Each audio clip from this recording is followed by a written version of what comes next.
Today we are going to discuss about factors affecting marketing cost. So marketing cost के बारे में हम पहले भी अपने वीडियो लेक्चर में पढ़ चुके हैं, तो आप मार्केटिंग एग्रीकल्चर मार्केटिंग की प्लेलिस्ट में जाकर देख सकते हो वीडियो। इस लेक्चर में हम डिस्कस करेंगे कि ऐसे कौन कौन से फैक्टर्स हैं जो कि मार्केटिंग कॉस्ट को अफेक्ट करते हैं और ये कौन कौन से रीज़न होते हैं जिनके कारण हमारी जो मार्केटिंग कॉस्ट है वो हाई होती है, और ऐसे कौन कौन से तरीके हैं जिनसे हम अपनी मार्केटिंग कॉस्ट को कम कर सकते हैं। ओके, सो ये 3 टॉपिक पे हम आज डिस्कस करेंगे। सो पहले हम डिस्कस करते हैं ऐसे कौन कौन से फैक्टर हैं जो कि हमारी मार्केटिंग कॉस्ट को अफेक्ट करते हैं। तो सबसे पहले हमारी जो एग्रीकल्चरल कमोडिटीज़ होती हैं वो पेरिशेबल नेचर की होती हैं, यानी कि पेरिशेबल का मतलब होता है कि परमानेंट नहीं होती, यानी कि ये जल्दी से ख़राब हो जाती हैं, जिनके कारण क्या होता है मार्केटिंग कॉस्ट हाई होती है।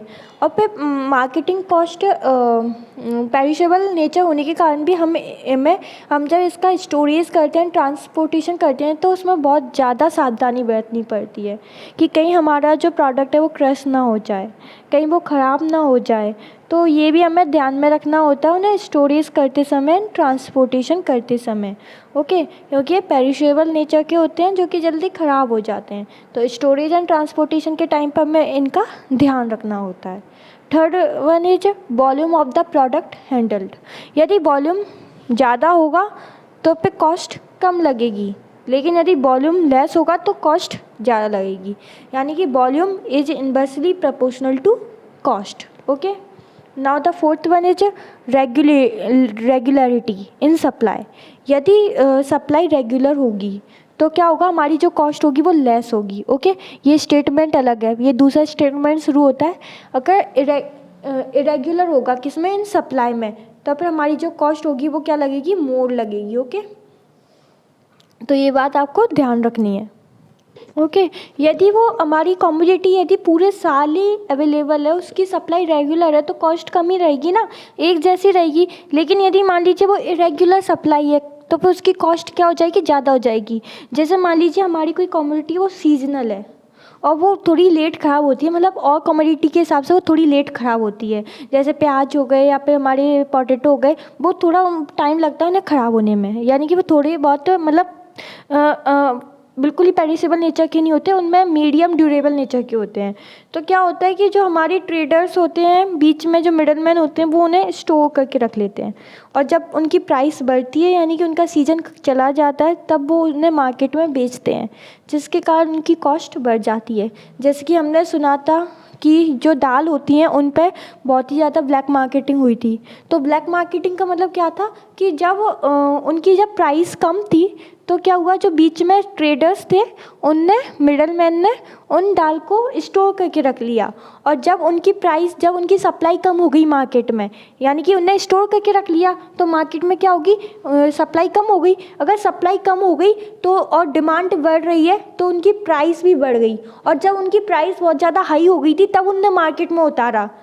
तो ये क्या होता है, एक तरह से ब्लैक मार्केटिंग, जो कि हमने न्यूज़ में पहले सुना था। तो वो कंसेप्ट यही था।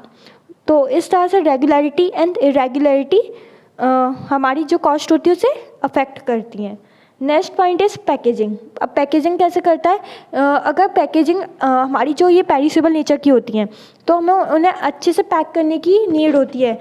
क्यों होती है अच्छे से पैक करने की नीड, ताकि वो जल्दी से ख़राब ना हो पाए और स्टोरेज और ट्रांसपोर्टेशन में हमें आसानी हो। तो इसलिए हमें अच्छे से पैक करना पड़ेगा, जो कि कॉस्ट ऐड करेगा और हमारी जो कमोडिटी है वो कॉस्टली हो जाएगी। आई होप कि 5 पॉइंट आपको समझ में आए होंगे। अब हम देखते हैं 6th पॉइंट। ये क्या कहता है, extent of adoption of grading. अब ग्रेडिंग भी डिटरमाइन करती है कि किस तरह से हमारा प्रोडक्ट होने वाला है, कितना कॉस्टली होने वाला है, कितनी हमारी मार्केटिंग कॉस्ट होने वाली है। अब अगला पॉइंट है necessity of demand creation. Demand creation यानी कि एडवर्टाइजमेंट।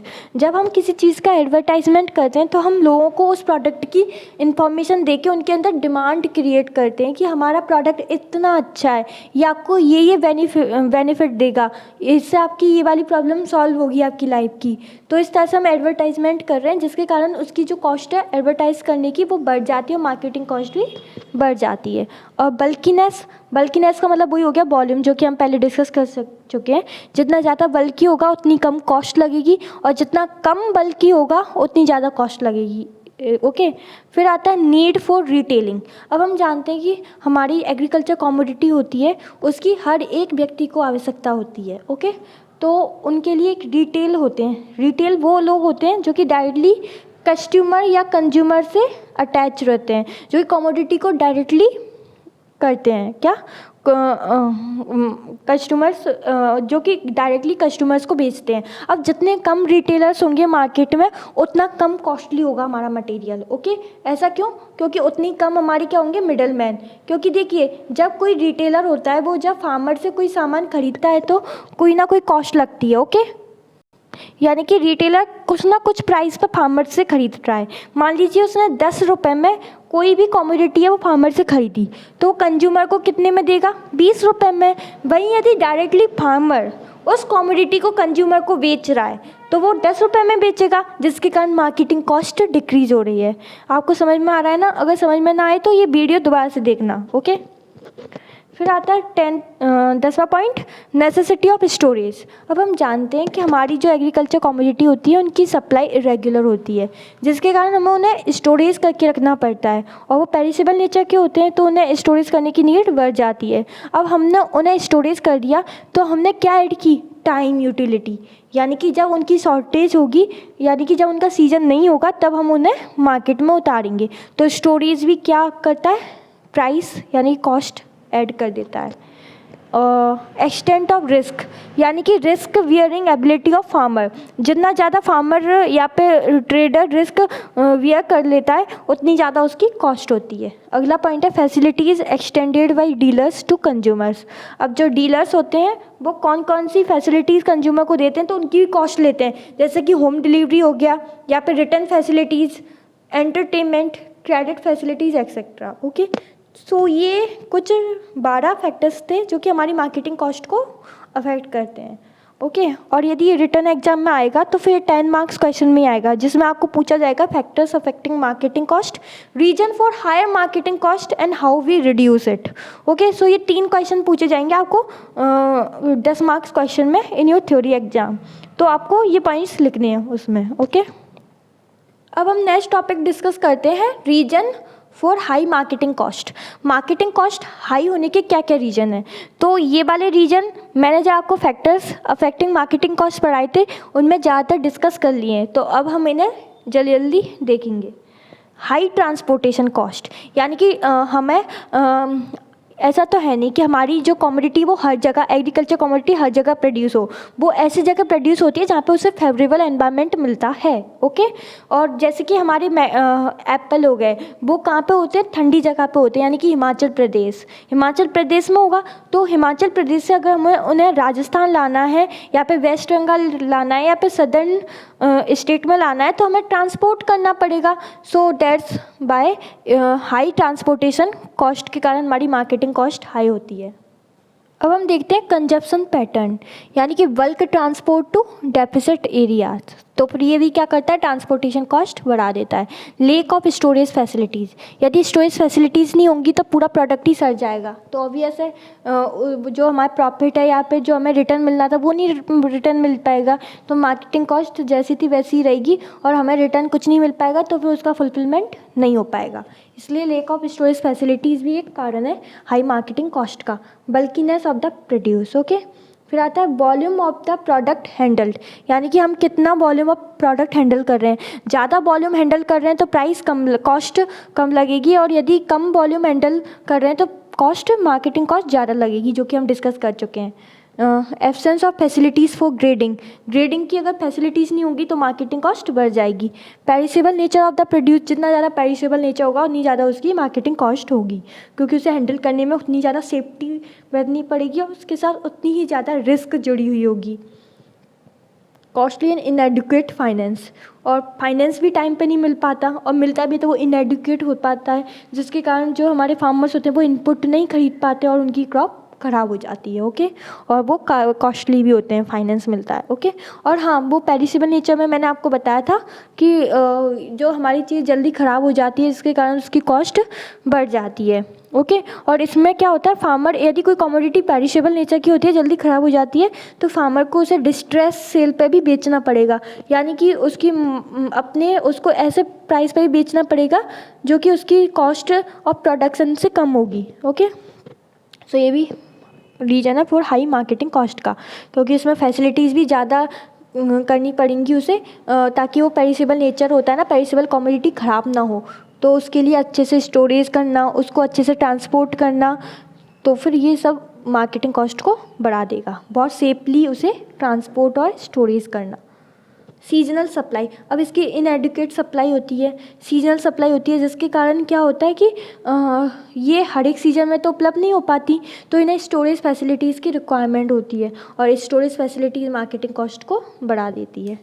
अनफेयर ट्रेड प्रैक्टिसेस, यानी कि जो मिडल मैन होते हैं, ट्रेडर होते हैं, फार्मर से तो कम प्राइस में खरीदते हैं और वो जो कंज्यूमर होते हैं उन्हें बहुत ही ज़्यादा प्राइस में बेच देते हैं, जिसके कारण मार्केटिंग कॉस्ट बढ़ जाती है, ओके। बिजनेस लॉसेस, बिजनेस में लॉस हो जाना। Production in anticipation of demand and high price, okay. और इस पहले से अनुमान लगा लेना कि हमारी जो हम प्रोडक्ट को प्रोड्यूस कर रहे हैं उसकी इतनी डिमांड होगी तो इसकी प्राइस भी ज़्यादा होगी, जिसके कारण लॉसेज हो जाते हैं और हाई प्रोडक्शन कॉस्ट हो जाती है। कॉस्ट ऑफ रिस्क भी बढ़ा देता है। And then sales services, okay.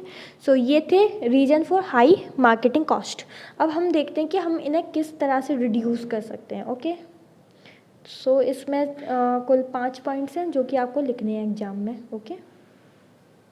So first point is reducing profit in marketing at various stage में प्रॉफिट को रिड्यूस कर दो। प्रॉफिट को रिड्यूस कर देंगे तो फिर ऑटोमेटिकली जो मार्केटिंग कॉस्ट है जो कि फाइनल कंज्यूमर वियर करता है उसको वो कम हो जाएगी। Increasing the competition in marketing of farm product, या जितना ज़्यादा कंपटीशन होगा, जितने ज़्यादा कॉम्पिटिटर होंगे कमोडिटी के लिए, उतनी कम प्राइस होगी, क्योंकि वो चाहेंगे कि हमारी कमोडिटी को लोग खरीदें, okay. Reducing the risk adopting hedging, अब ये हेजिंग क्या होता है ये हम आगे आने वाले लेक्चर में पढ़ेंगे। स्पेक्यूलेटिव मिडलमैन क्या होता है, हेजिंग क्या होता है, ये सब हम पढ़ेंगे और ये बहुत इंपॉर्टेंट टॉपिक है, इसलिए इसका एक पूरा लेक्चर है जिसमें आपको समझ में आएगा आखिर ये सब चीज़ें क्या होती हैं। अब आता है इम्प्रूवमेंट इन मार्केटिंग इंटेलिजेंस। अब मार्केटिंग इंटेलिजेंस में इम्प्रूवमेंट करना, यदि हम अच्छे से मार्केट की इन्फॉर्मेशन प्रेजेंट होगी दोनों बायर और सेलर के लिए तो उतनी कम मार्केटिंग कॉस्ट हो जाएगी, okay. Increased efficiency in a wide range of activities between producers and consumers such as increasing the volume of business, improved handling methods in pre packaging, storage and transportation, adapting new managerial techniques and changes in marketing practices such as value addition, retailing, etc. अब ये point क्या बोलता है, यदि हम efficiency को बढ़ा देंगे, और ये एफिशिएंसी कब कैसे बढ़ेगी, जब हम स्टोरेज फैसिलिटीज़ अच्छे से यूज करेंगे, ट्रांसपोर्टेशन फैसिलिटीज़ अच्छे से यूज करेंगे, और जो नई नई टेक्नोलॉजीज़ यूज करेंगे जो आ रही हैं उनसे हमारी मार्केटिंग कॉस्ट काफ़ी हद तक कम हो जाएगी, क्योंकि हमारे लॉसेज कम हो जाएंगे, और हम जो प्रोड्यूस कर रहे हैं उन्हें लार्ज वॉल्यूम में प्रोड्यूस करेंगे तो उतनी कम मार्केटिंग कॉस्ट लगेगी। और रिटेलिंग फैसिलिटीज़ इन सब में हम कुछ ना कुछ अच्छे से मैनेज करके चलेंगे तो हम अपनी मार्केटिंग कॉस्ट को काफ़ी हद तक कम कर सकते हैं। सो ये क्वेश्चन आपका आ सकता है, काफ़ी ज़्यादा चांसेस हैं एग्ज़ाम में पूछे जाने के। सो इसको अच्छे से पढ़ना, ओके। और जो मेरा व्हाट्सएप ग्रुप है उस पर इसके नोट्स मिल जाएंगे। सो जिसने भी ये ग्रुप ज्वाइन नहीं किया है वो डिस्क्रिप्शन बॉक्स में जाके लिंक देख सकते हो, उसमें आपको लिंक मिल जाएगी, ओके। Thanks for watching.